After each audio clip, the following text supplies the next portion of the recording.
আসসালামু আলাইকুম ওয়া রাহমাতুল্লাহ। প্রিয় দর্শক, আশা করি মহান রব্বুল আলামিনের দয়ায় সকলে অনেক ভালো আছেন। অতর্কিত বন্যা ও প্রাকৃতিক দুর্যোগে বিপর্যস্ত বাংলাদেশ। ঘরে ঘরে ঢুকেছে পানি, নিরাপদ আশ্রয়ের খোঁজে ছুটছে মানুষ। হাতে হাত রেখে গোটা বাংলাদেশ একে অন্যের পাশে দাঁড়াচ্ছে। এটা আশা জাগানিয়া খবর, কিন্তু বন্যা কবলিত বিস্তৃত এলাকায় থাকা পশু পাখি ও জীববৈচিত্র্য সম্পর্কেও আমাদের ভাবতে হবে। এগুলোর আছে বাঁচার অধিকার এবং তা আমাদের প্রয়োজনেই। শান্তির ধর্ম ইসলামেও এ ব্যাপারে নির্দেশনা দেওয়া আছে। পশু পাখির অধিকার রক্ষায় ইসলাম নির্দিষ্ট আইন ও নীতিমালা প্রণয়ন করেছে। প্রাণীকুলকে পৃথক জাতিসত্তার স্বীকৃতি দিয়ে কোরআন বলছে, পৃথিবীতে বিচরণশীল যত প্রাণী আছে আর যত পাখি দুই ডানা মেলে উড়ে বেড়ায়, তারা সবাই তোমাদের মতোই একক জাতি। সূরা আনআম আয়াত ৩৮। পবিত্র কোরআনে বিক্ষিপ্তভাবে অসংখ্য আয়াতে প্রাণী জগতের প্রসঙ্গ এসেছে।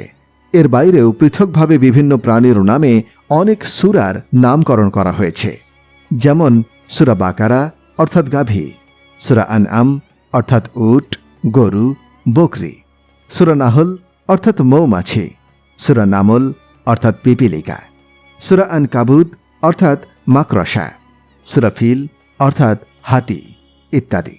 এসব নামকরণ থেকে প্রাণী জগতের প্রতি ইসলামের দৃষ্টিভঙ্গি সুস্পষ্ট ফুটে ওঠে। পশু পাখির প্রতি ইসলামের দৃষ্টিভঙ্গি খাবার দাবার ও প্রয়োজনে ব্যবহারের মধ্যেই সীমাবদ্ধ নয়। ইসলাম এগুলোকে প্রকৃত এবং পৃথিবীর সৌন্দর্যের প্রতীক হিসেবে চিহ্নিত করেছে। কুরআনের বক্তব্য দেখুন, প্রাণীকুল সৃষ্টির অন্যতম কারণ হল এগুলোতে তোমরা আরোহণ করে থাকো, আর এগুলো সৌন্দর্যের প্রতীক। সূরা নাহল আয়াত ৮। ইসলাম ধর্মমতে পশু পাখির প্রতি নম্রতা প্রদর্শন ইবাদতের পর্যায়ভুক্ত। হাদিসে এসেছে, রাসূলুল্লাহ সাল্লাল্লাহু আলাইহি ওয়াসাল্লাম বলেছেন, একবার এক পিপাসা কাতর কুকুর কূপের পাশে ঘোরাঘুরি করছিল। পিপাসায় তার প্রাণ বের হওয়ার উপক্রম হয়ে গিয়েছিল। হঠাৎ বনী ইসরায়েলের এক ব্যভিচারী নারী তা দেখতে পায়। সে নিজের পায়ের মোজা খুলে কুকুরটিকে পানি পান করায়।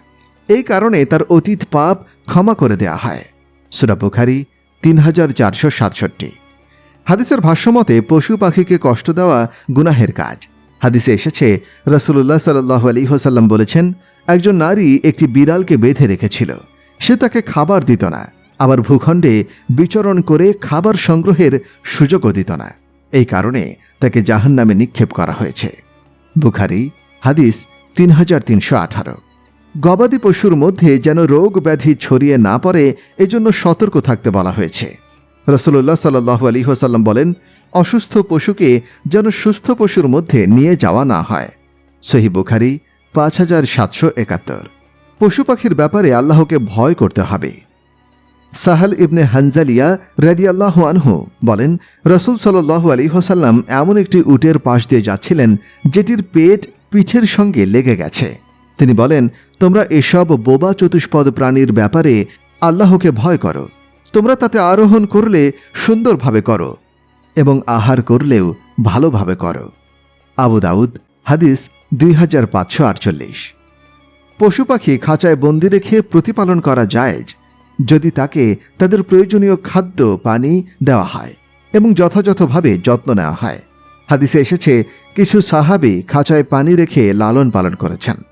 হিশাম ইবনে উরওয়া রাদিয়াল্লাহু আনহু বলেন, আব্দুল্লাহ ইবনে জুবাইর রাদিয়াল্লাহু আনহু মক্কায় ছিলেন। তখন সাহাবীরা খাঁচায় পাখি রাখতেন। আল আদাবুল মুফরাদ হাদিস ৩৮৩। আসুন আমরা পশু পাখির অধিকার আদায়ে যত্নবান হই। দুর্যোগ দুর্বিপাকে এগুলোর জন্য নিরাপদ আশ্রয়ের ব্যবস্থা করি।